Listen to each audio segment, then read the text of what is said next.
Nah, hari ini saudaraku, kita akan berbicara tentang berdiri teguh dan kuk perhambaan. Kita akan belajar dari jemaat di Galatia, saudaraku. Hari ini kita akan banyak membaca ayat-ayat Alkitab, saudaraku. Iya. Iya, oke. Oh, menghilang di sini. Oke. Saya akan bacakan bagi kita semuanya, Galatia 1 ayat yang ke-6 dan ke-7. Aku heran bahwa kamu begitu lekas berbalik daripada Dia yang oleh kasih karunia Kristus telah memanggil kamu dan mengikuti suatu Injil lain yang sebenarnya bukan Injil. Hanya ada orang yang mengasuhkan kamu dan yang bermaksud untuk memutar balikkan Injil Kristus. Nah, saudaraku, Paulus menulis surat ini kepada jemaat di Galatia, saudaraku. Dengan maksud apa, saudaraku? Nah, waktu itu, saudaraku, Paulus sudah memberitakan Injil kasih karunia. Banyak orang sudah percaya dan Paulus akhirnya pergi ke tempat lain, saudaraku. Tapi di dalam keadaan yang ini, saudaraku, muncul guru-guru palsu yang memberitakan Injil yang lain, saudaraku. Ayat yang ke-8, tetapi sekalipun kami atau seorang malaikat dari surga yang memberitakan kepada kamu suatu Injil yang berbeda dengan Injil yang telah kami beritakan kepadamu, terkutuklah dia. 9. Seperti yang telah kami katakan dahulu, sekarang aku katakan sekali lagi, jikalau ada orang yang memberitakan kepadamu suatu Injil yang berbeda dengan apa yang telah kamu terima, terkutuklah dia, saudaraku. Nah, dulu awal-awal waktu saya baca ayat ini, saudaraku, Paulus kok galak banget ya, mosok katanya Yesus ngajari kasih. Loh, kok dia sampai ngutuk-ngutuk orang, saudaraku. Awalnya dulu, saudaraku, saya berpikir seperti itu. Sampai pada akhirnya saya tahu bahwa Injil yang lain atau yang diberitakan guru-guru palsu ini sangat-sangat berbahaya, saudaraku. Mengapa, saudaraku? Karena kalau Anda makan makanan yang basi, ya, makan makanan yang enggak layak, Anda bisa sakit perut. Mungkin hari itu juga sudah pasti diabetes, saudaraku. Tapi kalau Anda dengar satu pengajaran yang atau Paulus ngomong Injil yang lain, atau Paulus ngomong itu bukan Injil, saudaraku, itu efeknya panjang banget, saudaraku.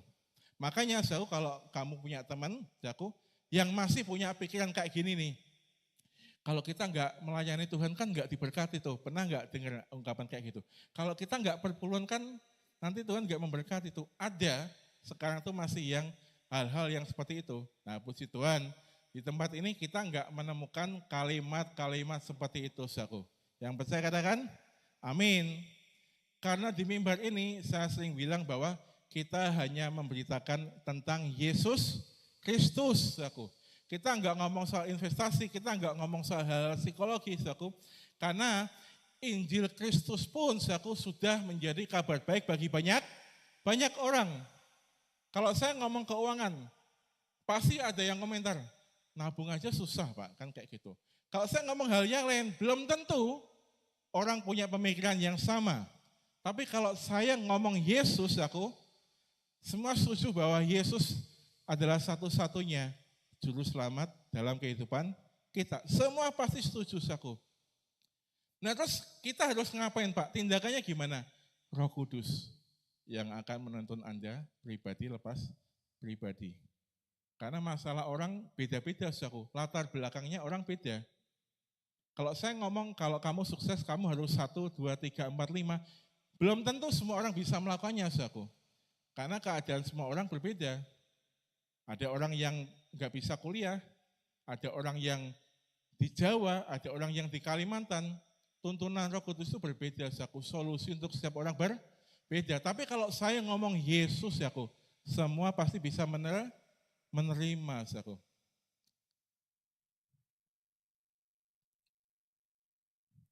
Filipi 3 ayat yang ke-8. Malahan segala sesuatu kuanggap rugi karena pengenalan akan Kristus Yesus Tuhanku lebih mulia daripada semuanya. Oleh karena dialah aku telah melepaskan semuanya itu dan menganggapnya apa? Sampah, supaya aku memperoleh Kristus.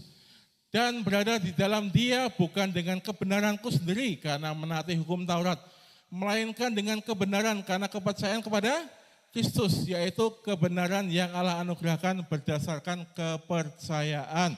Nah, saudaraku, Paulus punya prinsip bahwa Injil adalah yang paling utama di dalam kehidupannya. Dulu mungkin kita punya kehidupan yang lain, saudaraku, sebelum kenal Kristus, saudaraku. Ada yang berpikir bahwa pekerjaan kan yang paling utama tuh. Keluarga kan yang paling utama tuh. Seperti itu, saudaraku. Nah, padahal yang paling utama apa, saudaraku? Kristus, saudaraku. Karena mau dalam hal apapun, saudaraku, keluargamu, pekerjaanmu, saudaraku, Kristus dapat membuat semuanya menjadi indah, saudaraku. Paulus punya sikap ekstrim yang seperti itu, saudaraku. Dulu dia mungkin punya segalanya, saudaraku. Tindakan-tindakan yang dilakukan, dulu mungkin dia merasa benar, saudaraku. Sampai akhirnya, saudaraku, dia punya pengenalan akan Kristus, dan dia merasa bahwa Kristus itu yang paling utama, saudaraku. Kalau orang nggak punya pewahyuan tentang Kristus, saudaraku, dia nggak akan menganggap hari Minggu itu penting, saudaraku. Kalau orang nggak punya pewahyuan tentang Kristus, saudaraku, bahasa Alkitab itu suatu tuntutan, saudaraku. Kalau orang nggak punya pewahyuan tentang Yesus Kristus, saudaraku, dia merasa melakukan segala sesuatu itu tertuntut, saudaraku. Makanya kita yang di tempat ini selalu diajarkan bahwa pengenalan Kristus itu yang paling utama. Jadi kalau saudaraku engkau belum punya pewahyuan tentang memberi, nggak usah memberi. Kalau engkau belum punya pewahyuan tentang betapa indahnya melayani pekerjaan Tuhan, nggak usah di depan, nggak dosa kok, saudaraku. Makanya saya sering bilang sama teman-teman semua, kalau mau istirahat ya istirahat aja, kalau mau main, main aja, kayak gitu. Makanya kita kan nggak pernah tuh ngedarin kantong kolektor kan, kita kan sediakan kotak di belakang, saudaraku, supaya apa, saudaraku? Supaya setiap orang yang memberi itu nggak tertuntut, saudaraku. Karena kalau kita memberi pakai kantong yang diedarkan keliling, saudaraku, mau ngasih tapi kok nggak punya duit, saudaraku. Tapi kok nggak ngasih kok, ini orang kan kayak gitu, saudaraku. Nah, ada lagi, saudaraku, yang lebih parah lagi, saudaraku, di tempat yang lain, nggak di tempat yang seperti ini, saudaraku. Dia masukkan kantong, saudaraku, nggak ada isinya, saudaraku. Begitu tangan keluar kantong ada isinya. Wah, mukjizat itu, saudaraku. Nggak, itu kejahatan, saudaraku. Nah, Galatia 3 ayat yang pertama. Bilang lagi. Hai orang-orang Galatia yang bodoh, siapakah yang telah mempesona kamu? Bukankah Yesus Kristus yang disalibkan itu telah dilukiskan dengan terang di depanmu? Hanya ini yang hendak ku ketahui daripada kamu. Adakah kamu telah menerima roh karena melakukan hukum Taurat atau karena percaya kepada pemberitaan Injil? Adakah kamu sebodoh itu? Kamu telah memulai dengan roh, maukah kamu sekarang mengakhirinya di dalam daging, saudaraku. Nah, ada banyak jemaat Galatia, saudaraku, enggak di sini, saudaraku. Jemaat Galatia yang dulu, saudaraku. Mereka tergoda, saudaraku, untuk melakukan Injil yang lain, saudaraku. Contohnya Injil yang lain itu kayak gini, saudaraku. Kalau kamu memberi, kamu akan dapat 100 kali lipat. Masukkan 1 juta, kamu akan dapat 100 juta, saudaraku. Nah, di tempat ini kita ngajari orang bahwa kalau Anda memberi, saudaraku, itu karena Anda sudah merasa diberkati, saudaraku. Memberi dengan penuh sukacita dan tanpa apa? Paksaan. Itu Injil yang sesungguhnya, saudaraku. Tapi ada orang yang memberitakan Injil yang lain, saudaraku. Bahkan saya sering lihat rekamannya, saudaraku. Kalau kamu enggak memberi untuk pekerjaan Tuhan, kamu enggak akan dapat tempat di surga nanti. Sampai seperti itu, saudaraku. Padahal Injil, Alkitab gak pernah ngajari hal itu, saudaraku. Kalau kamu mau memberi, kamu harus memberi dengan sukacita, saudaraku. Tanpa paksaan, saudaraku. Nah, ketika Paulus penginjilan, saudaraku, dia pergi dari satu tempat ke tempat yang lain, saudaraku, khusus di jemaat Galatia, saudaraku, ada guru-guru palsu yang masuk, saudaraku, yang memberitakan Injil yang lain itu, saudaraku. Kenapa, saudaraku? Karena kadang, saudaraku, ya, kalau Anda dengar khotbah Injil yang lain, nampaknya seru banget, saudaraku. Kita harus puasa, saudaraku, supaya doa kita lebih manjur. Kita harus melakukan A, B, C, D supaya Tuhan berkenan pada kita. puasanya enggak salah. Baca Alkitabnya enggak salah, betul saudaraku. Tapi kalau kita melandasi hal itu saudaraku, supaya Tuhan berkenan pada kita, itu yang tidak benar saudaraku. Nah, bedakan saudaraku ya. Saudaraku, Anda membaca Alkitab karena Anda sudah terima Yesus. Anda sudah menikmati Injil Kristus yang luar biasa saudaraku. Anda memberi karena Anda sudah diberkati saudaraku. Ini Injil yang sesungguhnya saudaraku. Sehingga setiap orang yang datang ke gereja saudaraku dengan kerelaan hati saudaraku. Kasihan saudaraku mereka yang datang ke gereja karena hatinya tuh merasa tertuduh, merasa tertuntut saudaraku. Kalau aku enggak datang ke gereja nanti Pak Pendeta nyindir. Atau kalau aku enggak datang ke gereja nanti aku enggak diberkati. Wah. Jadi orang yang datang, mereka-mereka yang belum mengenal Injil yang sesungguhnya saudaraku, hidupnya itu penuh tuntutan saudaraku. Hidupnya penuh tuduhan saudaraku. Berbeda dengan kita yang sudah terima Injil Kristus saudaraku. Kita menjalani segala sesuatu dengan kelepasan saudaraku, dengan merdeka. Kita mau melayani Tuhan, puji Tuhan. Kita bisa memberikan yang terbaik bagi Tuhan lewat keuangan kita untuk gereja, puji Tuhan. Enggak, ya enggak apa-apa, datang ibadah aja dengan penuh sukacita saudaraku. Yang di depan mimbar enggak akan ngomong sama saudara bahwa kalau kamu enggak melayani Tuhan, kamu enggak akan dapat bagian yang terbaik dalam kerajaan. Saya enggak akan pernah ngomong seperti itu. Teman-teman lain yang di mimbar enggak akan pernah ngomong seperti itu saudaraku. Ya, karena Kristus memberitakan kasih saudaraku. Ayat yang ke-6. Secara itu jugalah Abraham percaya kepada Allah, maka Allah memperhitungkan hal itu kepadanya sebagai apa saudaraku? Sebagai apa? Kebenaran. Dan kitab suci yang sebelumnya mengetahui bahwa Allah membenarkan orang-orang bukan Yahudi oleh karena iman, telah terlebih dahulu memberitakan Injil kepada Abraham. Olehmu segala bangsa akan diberkati. Jadi mereka yang hidup dari iman, merekalah yang diberkati bersama-sama dengan Abraham yang beriman itu. Kita diberkati karena apa saudaraku? Iman. Kita diberkati bukan karena melayani Tuhan. Kita diberkati bukan karena kita kasih persembahan yang lebih besar. Kita diberkati bukan karena setiap hari kita baca ayat-ayat Alkitab saudaraku.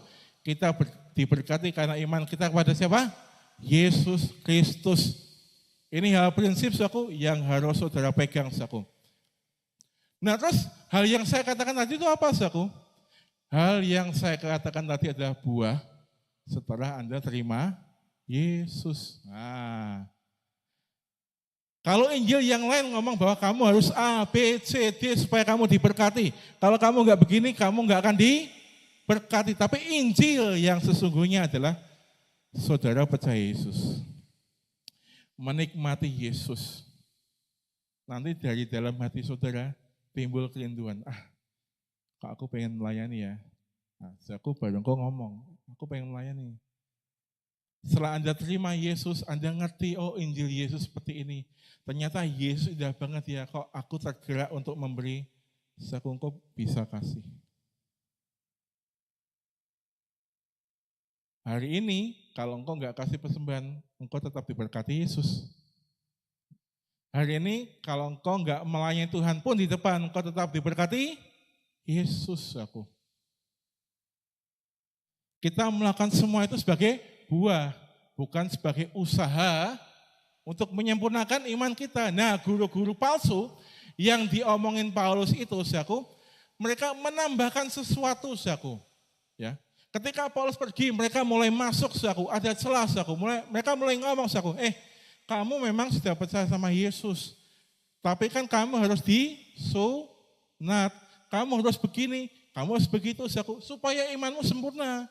Betul, kamu sudah percaya Yesus, tapi kan kamu harus ini dong, kamu harus ini, kamu harus ini, kamu harus ini. Nah, itulah guru palsu yang dipermasalahkan oleh Paulus. Dan hari-hari ini banyak pengajar yang masih seperti itu, saudaraku. Dan itu sejujurnya, saudaraku, itu ngeri, saudaraku.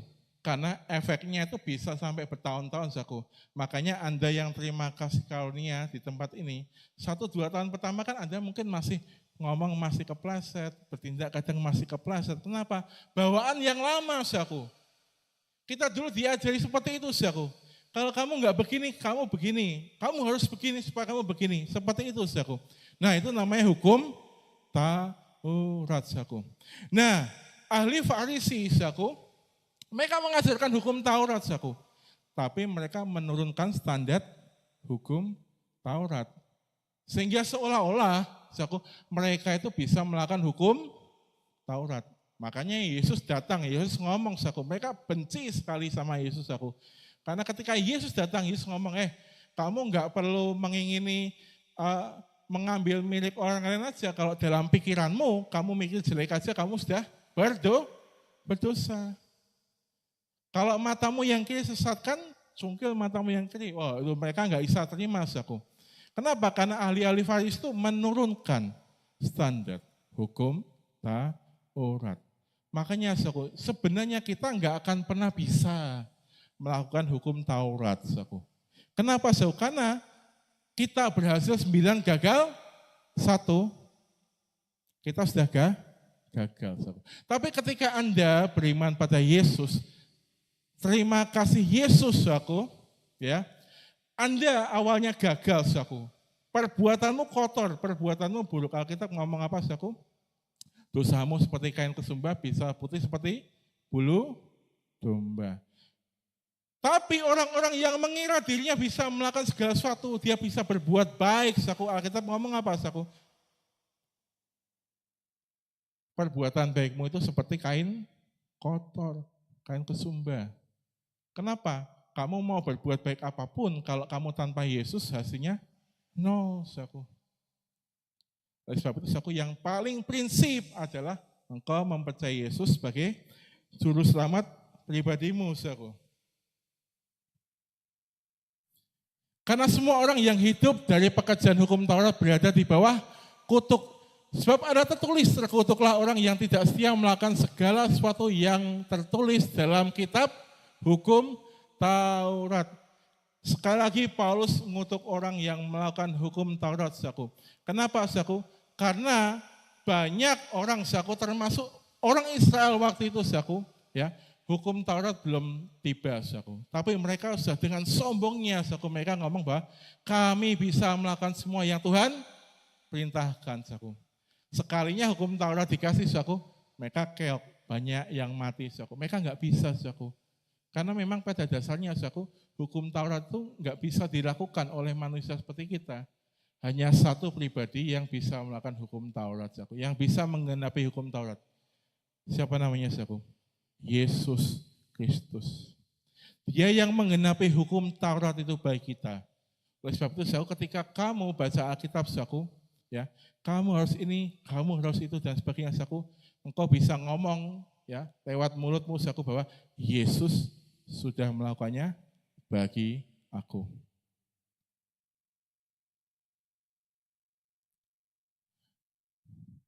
Dan bahwa tidak ada orang yang dibenarkan di hadapan Allah karena melakukan hukum Taurat adalah jelas. Karena apa, saudaraku? Orang benar akan hidup oleh iman, saudaraku. Jadi kita hidup oleh iman, saudaraku. Kalau, saudaraku, engkau berjalan dalam kehidupanmu, saudaraku, engkau berjalan dalam kehidupanmu, engkau melihat segala sesuatu itu nampaknya enggak jelas, saudaraku. Tapi engkau dengan yakin bisa menjalani hari-harimu, saudaraku, itu iman, saudaraku. Tapi kalau kamu melihat, saudaraku, oh besok tuh sudah ada ini, besok sudah ada ini, besok sudah ada ini. Gampanglah, itu bukan iman, saudaraku. Karena iman itu urusannya pasti sesuatu yang lebih besar, saudaraku. Urusannya supranatural, saudaraku. Ya. Dan memang kita diciptakan untuk hal-hal seperti itu, saudaraku. Orang percaya, orang benar hidup oleh iman. Jadi kalau suatu ketika, ini tanggal 25 ya, 26, 27, wah itu dompet mulai tipis, saudaraku. saldo rekening digitnya sudah mulai berkurang banyak, saudaraku. Biasanya ibu-ibu yang sudah mulai khawatir, saudaraku. Ya, kamu bisa ngomong, Tuhan yang memberkati aku. Yesus rela miskin supaya aku jadi kaya oleh karena kemiskinannya. Nah, itu iman, saudaraku. Karena kalau dompetmu tebel, saudaraku ya, terus kamu ngomong haleluya, yes, yes, yes. Ya orang di sana ya kayak gitu, saudaraku. Yang jadi ciri khas orang Kristen itu, saudaraku. Ya. Waktu dompetmu kosong pun, kamu tetap haleluya. Dompet penuh haleluya. Ya. Badan gregesi haleluya. Tapi sembuh kok, saudaraku. Ya. Di dalam Yesus hal-hal kenyataan seperti itu cuman sementara waktu, saudaraku. Ya. Seperti kata firman Tuhan di grup WA, saudaraku, sekalipun ini cuma 1-2 kali aja, saudaraku, nggak akan bertahan lama, saudaraku.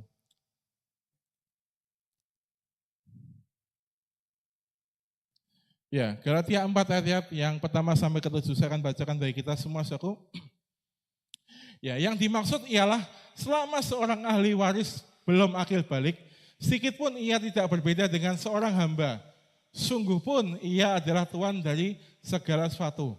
Tetapi ia berada di bawah perwalian dan pengawasan sampai pada saat yang telah ditentukan oleh Bapaknya. Demikian pula kita, selama kita belum akil balik, kita takluk kepada roh-roh dunia. Tetapi setelah genap waktunya, maka Allah mengutus anaknya yang lahir dari seorang perempuan dan takluk kepada hukum Taurat. Ia diutus untuk menebus mereka yang takluk kepada hukum Taurat, supaya kita diterima menjadi apa? Anak.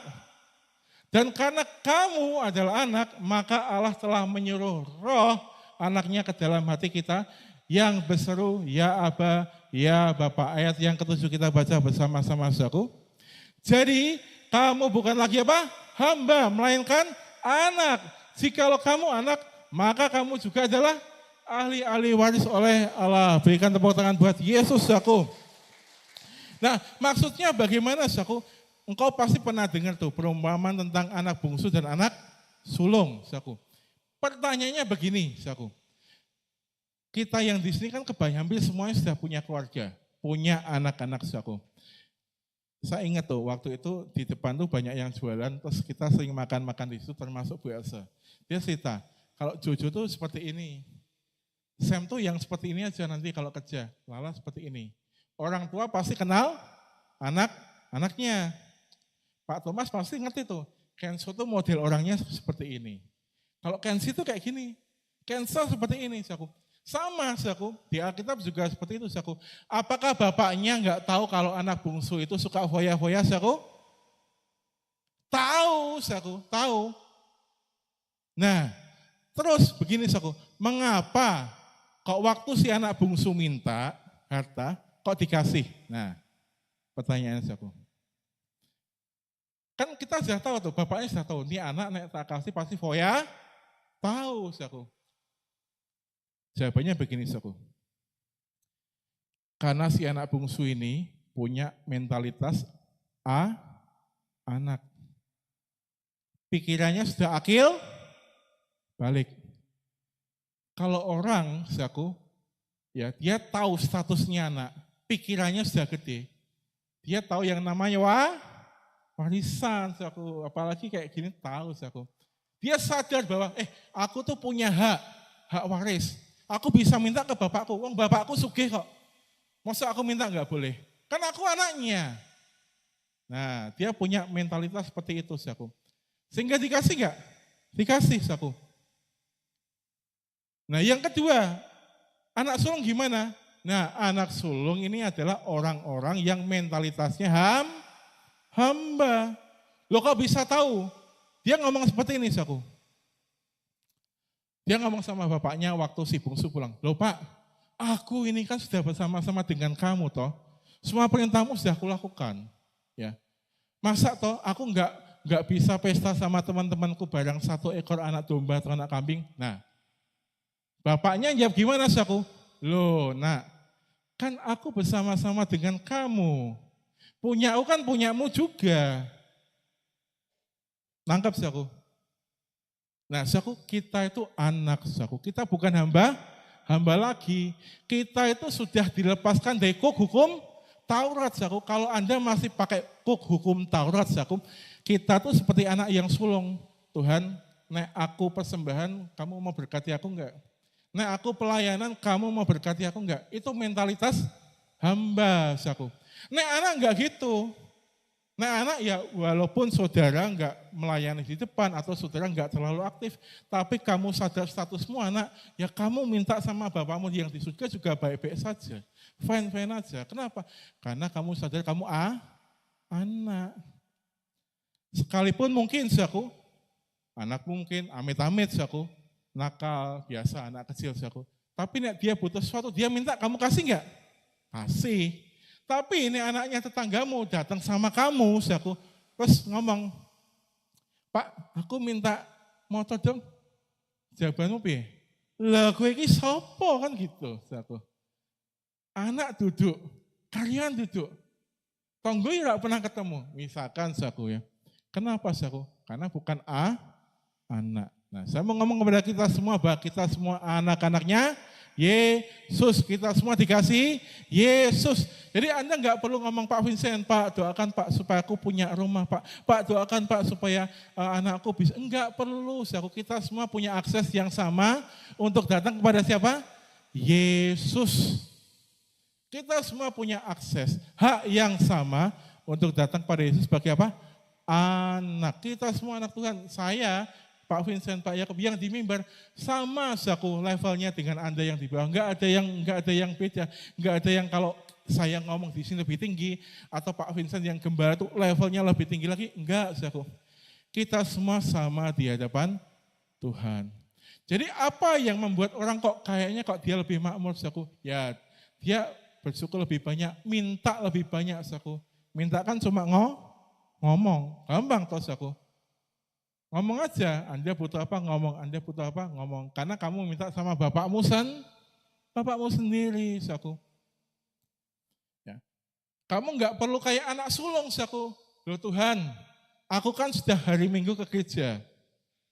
Misalkan saya aja lah contohnya.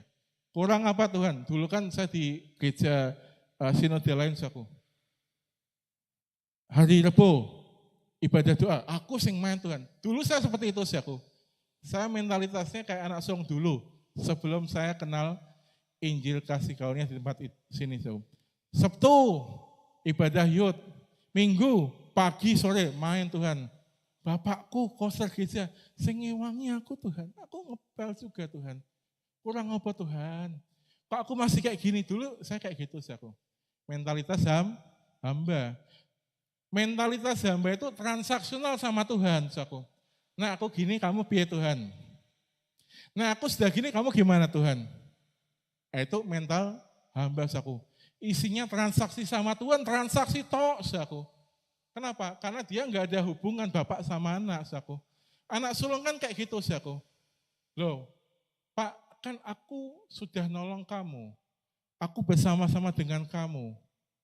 Masa 1 ekor kambing domba pun kamu enggak kasih? Bapaknya ngomong saku. Dalam perumpamaan di Alkitab dulu kan, kita kan sama-sama nak. Punya aku, punyamu. Jadi saku, yang di surga itu juga haknya saudara. Saudara itu anaknya Yesus. Punya hak waris. Bisa minta. Pasti turun. Pasti disediakan. Pasti. Makanya kalau Anda ngomong minta yang gede sekalian, saku. Kenapa? Di surga itu penyimpanannya luar biasa, saku. Kalau surga sudah turun, saku, berkahnya sudah turun, saku, Anda pasti getek-getek, saku. Pasti sampai keheranan, saku. Kenapa, saku? Karena kita adalah anak yang dikasihi Yesus. Mosok Bapak yang di surga rela kita terlantar, saku. Sedangkan kita anaknya sudah sadar terus minta, enggak mungkin saku. Pasti Yesus mengabulkan, memelihara Anda ya. Tanpa Anda melakukan banyak hal yang susah ya kerja tetap kerja saku. Saya enggak nyuruh Anda enggak susah payah itu Anda tidur di rumah enggak. Ya kerja, yang sekolah ya sekolah. Yang kuliah ya kuliah aja. Tapi jangan melakukan hal itu ya sebagai satu-satunya cara. Jangan sampai Anda berpikir bahwa oh nah aku enggak kerja, aku enggak bisa makan. Nah aku enggak kayak gini, aku enggak bisa. Ini pokoknya satu-satunya jalan. Nah ini enggak goal nih, wah ini di dalam Yesus selalu ada kesempatan emas aku berkali-kali. Banyak kesempatan yang ajaib yang disediakan bagi Anda. Anda anak aku. Anda tinggal minta saja aku. Galatia 5 yang pertama. Supaya kita sungguh-sungguh merdeka, Kristus telah memerdekakan kita. Karena itu berdirilah teguh. Dan jangan mau lagi apa? Dikenakan kuk perhambaan. Yesus sudah mati buat kita, saku. Ya, dia sudah mengenapi hukum Taurat, saku. Supaya hari ini kita menikmati perjanjian baru.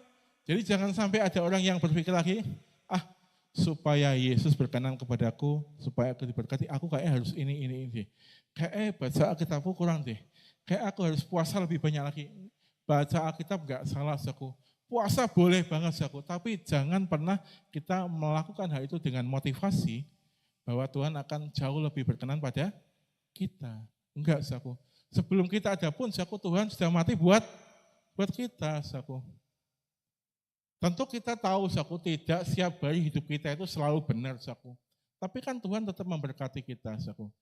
Nah, Alkitab ngomong, gunakan itu sebagai kesempatan untuk bertobat. Bertobat itu apa, saku? Perubahan pikiran. Setiap kali saudara sadar bahwa, kayaknya ini enggak bagus nih. Yang ini yang benar nih. Itu sudah bertobat, saku. Pikirannya dulu, saku. Makanya kalau orang enggak menang di pikiran, saku, di kehidupan real, saku, pasti enggak menang, saku. Nah, kita diajari sama Tuhan selalu dari apa? Pikiran. Makanya Alkitab ngomong di Filipi, pikirkan yang mulia, pikirkan yang baik, pikirkan yang sedap didengar, saku. Karena hal-hal real yang luar biasa itu tercipta di mana, saku? Pikiran, terus perkataan, saku. Nah, kalau pikiran Anda enggak benar, saku, hasilnya enggak benar. Tapi kalau pikiran Anda benar, pikiran Yesus, saku, hidupmu itu akan plong. Enggak tertuduh lagi kayak orang-orang yang dikenakan kuk perhambaan ini, saku. Sesungguhnya aku, Paulus, berkata kepadamu, jikalau kamu menyunatkan dirimu, Kristus sama sekali tidak akan berguna bagimu. Kenapa, saku? Karena guru-guru palsu ngajarin, saku, kamu sudah percaya sama Yesus. Tapi kan Yesus disunat tuh, pada yang ke-8 kamu juga harus disunat. Padahal itu tradisi ya, Yahudi, itu bukan esensi yang sesungguhnya, saku. Sekali lagi aku katakan kepada setiap orang yang menyunatkan dirinya bahwa ia wajib melakukan semua hukum Taurat, saku. Padahal kita tahu bahwa tidak ada orang yang sanggup melakukan hukum Taurat, saku. Dari ayat pertama sampai ayat pasal yang terakhir nanti, ini cuma ngomongin apa toh, saku? Sunat, saku. Sebenarnya ngomongin kayak gitu. Kenapa? Karena oleh guru-guru palsu hal-hal yang enggak prinsip ini dijadikan sebagai prinsip. Seolah-olah supaya iman kita itu sempurna di dalam, padahal yang paling esensi itu apa tahu, saku? Percaya pada, udah itu dulu, saku. Udah itu aja. Yang lain-lain itu pasti menyusul, saku.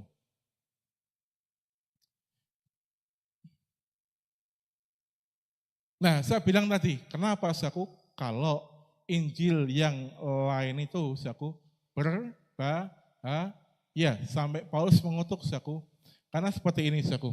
Sedikit lagi sudah mengkamilkan seluruh adonan. Dalam Tuhan aku yakin tentang kamu bahwa kamu tidak mempunyai pendirian lain daripada pendirian ini. Tetapi barang siapa yang mengacaukan kamu, ia akan menanggung hukumannya. Siapapun juga, diulangi lagi, saku. Paulus ngomong lagi. Kalau kamu itu harus dengerin Injil yang sesungguhnya. Kenapa, saku? Hari ini Anda diperdengarkan tentang Yesus, lagu-lagu tentang Kristus, saku, ya. Terus Senin nyanyi lagu, misalkan tuh ada orang nyetel, saku, Dewa 19. Yang suka lagu pasti tahu tahu lagu ini, aku yang suka musik. Na na na na na. Na na na. Gimana Pak? Kalimatnya depannya Pak? Na na hancu. Aduh. Anda hari Minggu dengerin Yesus. Senin Anda denger lagu kayak gitu, diikuti san nyanyi nih san. Sak lagu full san diikuti. Selasanya Anda denger khotbah yang lain aku. Bahwa, kamu harus jaga kekudusan, kamu harus pelayanan, kamu harus ini, kamu harus puasa. Semua yang diomongin itu benar aku. Tapi saudara harus ngerti aku. Contohnya aku. Misalkan ada orang ngomong, kamu harus jaga kekudusan. Ya, sampai seperti itu titik aku. Padahal aku, arti dikuduskan itu apa aku? Dipisahkan. Oh ini domba, ini kambing. Nah, aku, waktu engkau menjaga kekudusan aku, mindsetmu itu mindset domba aku. Kan aku sudah dikuduskan Yesus. Kan Yesus sudah mati buat aku, makanya aku menjaga diriku aku. Karena kalau kamu, aku, nggak punya mindset yang seperti ini dipisahkan, aku, kamu pasti nggak mau keluar rumah, nggak mau kumpul sama orang, nggak mau nonton bioskop. Kan di bioskop kadang ada adegan-adegan yang nggak bagus. Kan kalau kita kadang keluar kita lihat hal yang nggak bagus. Akhirnya nggak jadi orang yang kudus, malah jadi orang yang kampungan, aku. Mindsetnya harus dibenerin dulu, aku. Anda jaga kekudusan karena Anda itu sudah paham bahwa dirimu itu ditebus oleh Yesus, makanya tindakanmu enggak sembarangan. Matanya digunakan untuk lihat hal yang enggak sembarangan, saku.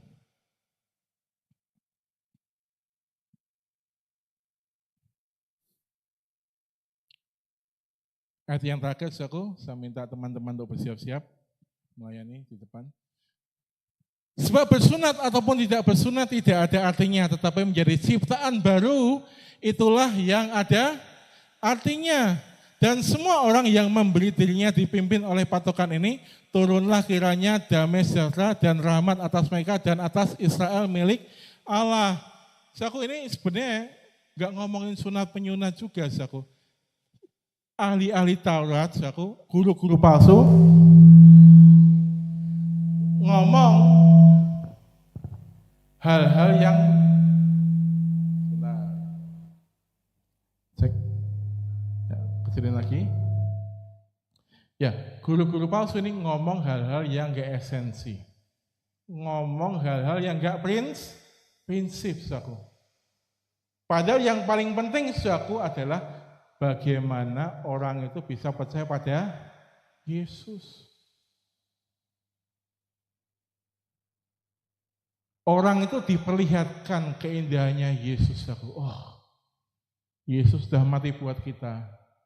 Siapa sih yang mau mati buat kita? Teman-teman kita belum tentu mau. Itu keindahannya Yesus yang harusnya diajarkan. Orang perlihatkan, saudaraku. Bukan malah ngomong, kita kan banyak orang Yahudi nih. Kamu kan baru join nih. Kamu harus disunat juga ya. Kalau kamu belum sunat juga ya. Kalau anakmu masih bayi, harus disunat juga ya. Supaya imanmu, itu bukan hal yang prinsip, saudaraku. Hal yang prinsip adalah bagaimana setiap hari itu kita bisa mempercayai Yesus lebih lagi ketimbang hal-hal yang lain, saudaraku. Nah kalau Anda sudah mempercayai Yesus secara radikal, kayak Paulus, saudaraku, itu Anda nggak usah disuruh baca Alkitab, pasti baca. Anda nggak usah disuruh nyemplungin uang ke kotak persembahan, pasti Anda nggak perlu dipaksa-paksa, ayo toh melayani toh, ayo toh. Anda itu punya motivasi dari dalam dirimu sendiri untuk kamu tuh melayani Tuhan, saudaraku. Oleh sebab itu, saudaraku, saya ngomong, saudaraku, untuk teman-teman yang di luar sana, saudaraku, kita para gembala, kita para pengajar, saudaraku, ajarkan Injil Kristus yang sesungguhnya. Untuk jemaat JPM di tempat ini, saudaraku, nikmati Injil Kristus lebih banyak, saudaraku. Ya, jangan terlalu banyak lihat kayak kemarin demo, saudaraku. Akhirnya pikiranmu, nanti nek kejadian kayak 98 gimana? Padahal belum kejadian toh. Dan harapannya kan nggak kayak seperti itu. Tapi kalau kamu lihat berita-berita yang buruk, saudaraku, pikiran kita tuh bisa kemana-mana, saudaraku. Nanti nek kerusuhan ya, nanti nek pasar jam anjlok gimana ya, nanti mulai banyak PHK gimana ya. Ini kan di Semarang kan sudah 4.000 orang tuh yang orang garmen yang di PHK. Nanti gimana ya, daripada Anda mikir kayak gitu, saudaraku, sudah Anda percaya sama Yesus, toh ya. Anda nikmati aja tuh. Kalau buka WA pagi hari kan sudah ada renungan. Ketik amin, ngomong amin, sampaikan ke anak istri, suami, bahwa ini loh ada renungan. Baca lagi nggak apa-apa, share lagi kepada anggota-anggota yang lain nggak apa-apa. Share kepada semua orang lain yang di luar sana, boleh banget, Itu hal yang prinsip malahan, Ya, hal-hal teknis itu nanti, Roh Kudus yang akan memimpin kita, ketika kita mempercayai Yesus lebih banyak. Sudahlah, Anda pokoknya fokus menikmati firman Tuhan, percaya Yesus, hal-hal teknis ya, yang orang itu susah payah untuk melakukannya, nanti Roh Kudus akan tolong, Roh Kudus akan arahkan, sehingga bahkan tanpa susah payah, engkau bisa menikmati kemaksimalan di dalam Yesus. Prinsip aja, yang engkau pegang prinsipnya dulu, percaya Yesus, nikmati firman Kristus ya. Sudah cukup itu dulu. Yang lain itu buahnya akan mengikuti, Terakhir, sama kayak Abraham, orang ngomong kita harus bayar harga. Kan Abraham juga mengorbankan anaknya. Saya mau jelaskan bahwa jauh sebelum Abraham akan mengorbankan Ishak, Abraham itu bukan orang yang percaya Allahnya Adam dan Hawa, Ya, dia bukan orang yang percaya, tapi Alkitab ngomong apa? Kepercayaannya dia itu diperhitungkan sebagai kebenaran, Baru setelah puluhan tahun kemudian, ya, kepercayaan ini berbuah, sehingga hatinya itu timbul untuk mengorbankan. Kebetulan waktu itu Tuhan ngomong, anakmu aja yang dikorbankan,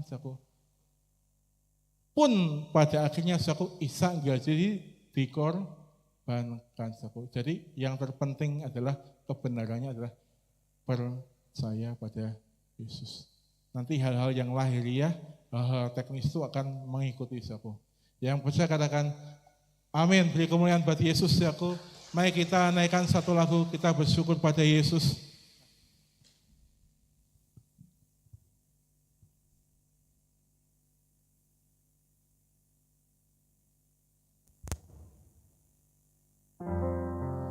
Terima kasih Tuhan untuk kasih setia-Mu yang ku alami dalam kita bersyukur karena Yesus baik dalam hidup kita, Oleh karena salibnya, hari ini kita merasakan hal yang luar biasa, Saya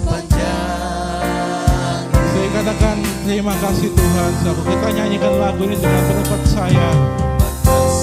Tuhan untuk kasih setia-Mu yang ku alami dalam hidup. Rasakan pada Bapak kembali. Terima kasih Yesus untuk kebaikan-Mu sepanjang hidup. Bersama-sama katakan Bapak Ibu, terima kasih Yesusku. Yesusku buat anugerah yang Kau beri, sebab hari ini Tuhan adakan syukur bagi. Kita nyanyikan lagu ini dari awal. Mari kita bersyukur dan katakan terima kasih Tuhan untuk kasih setia-Mu yang tidak pernah habis dalam kehidupan kami. Mari Bapak Ibu kita berdiri bersama-sama. Rasakan kebaikan Tuhan. Nikmati kasih setia-Nya. Selalu baru dan semakin bertambah dalam hidup kita. Amin.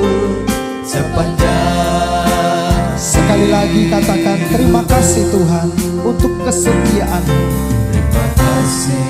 Kami bersyukur untuk kebaikan Tuhan. Terima kasih Tuhan.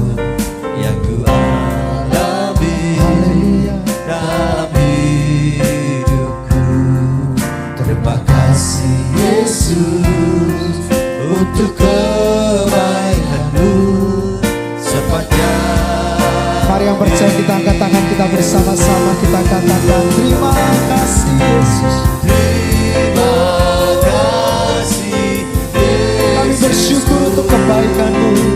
buat anugerah yang Kau beri. Sebab hari ini Tuhan adakan syukur Terima kasih Yesus. Terima kasih Tuhan. Kami sungguh bersyukur buat kebaikan-Mu.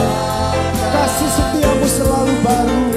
Rahmat-Mu tidak pernah habis dalam hidup kami. Sebab hari ini Tuhan adakan.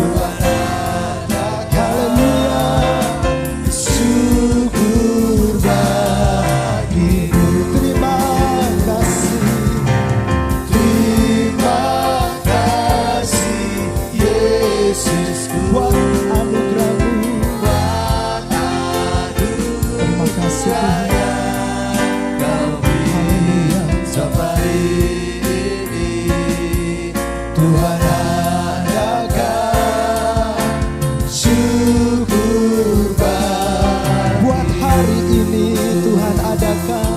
Sebab hari ini Tuhan adakan syukur Sekali lagi bersama-sama buat hari ini. Sebab hari ini Tuhan adakan Bersama-sama cepat katakan. syukur bagimu. Mari kita angkat kedua tangan kita. Rasakan kebaikan Tuhan. Bukan hanya sebagai Tuhan, penguasa atas alam dan seisinya. Tapi Dia rindu melalui Yesus Kristus, anak yang tunggal, yang dikasih Bapa, diserahkan bagi kita, mati untuk pelanggaran dosa kita, dibangkitkan karena kita telah dibenarkan. Bapa mau, Tuhan mau kita melihat Dia sebagai Bapa kita yang sangat mengasihi kita. Sebab kalau Yesus yang dikasihinya, Yesus yang terbaik di surga telah diberikan bagi kita, sementara kita masih berdosa, apalagi sekarang, semua yang kita butuhkan, semua yang kita perlukan pasti diberikan bagi kita yang dikasihinya. Mari angkat kedua tangan kita Bapak Ibu Saudara, terimalah berkat Tuhan dari Tuhan yang sangat menyayangimu. Bahwa setiap janji-janji ini bukanlah perkataan sia-sia, bukanlah perkataan yang kosong, tapi janji yang berkuasa, yang pasti digenapi oleh Bapa kita, indah pada waktunya. Tuhan memberkati engkau, Tuhan melindungi engkau, Tuhan menyinari engkau dengan wajahnya, dan memberikan kasih karunia-Nya selalu baru setiap hari dalam hidup kita. Sehingga kita menjadi orang-orang yang beruntung di dalam setiap perjalanan hidup kita. Apa saja yang kau kerjakan diberkati, menjadi berhasil dan menjadi berkat bagi banyak orang. Kau terus naik menjadi kepala oleh hidupmu, semua orang diberkati. Tuhan menghadapkan wajahnya senantiasa kepada kita, memberikan damai sejahtera-Nya yang melampaui segala akal, pikiran, ketakutan, kekhawatiran, kecemasan kita. Memelihara hati, jiwa dan pikiran kita dalam persekutuan dengan Roh-Nya yang kudus, yang selalu menghibur, menolong kita, menyertai kita, dan memeteraikan kita menjadi milik Kristus sampai Maranatha. Yesus datang kembali menjemput kita di awan-awan yang permai. Semua jemaat yang diberkati, yang sehat, kuat, semua utangnya lunas, umurnya panjang, awet muda. Serukan bersama-sama, amin. Kita berikan tepuk tangan yang meriah buat Tuhan. Silakan duduk Bapak Ibu Saudara. Ya, ibadah kita hari ini menjadi ibadah yang berbeda, ya. Mungkin istimewa atau spesial karena kita kedatangan seseorang yang mungkin buat kita ya, mic warna biru di off. Oke.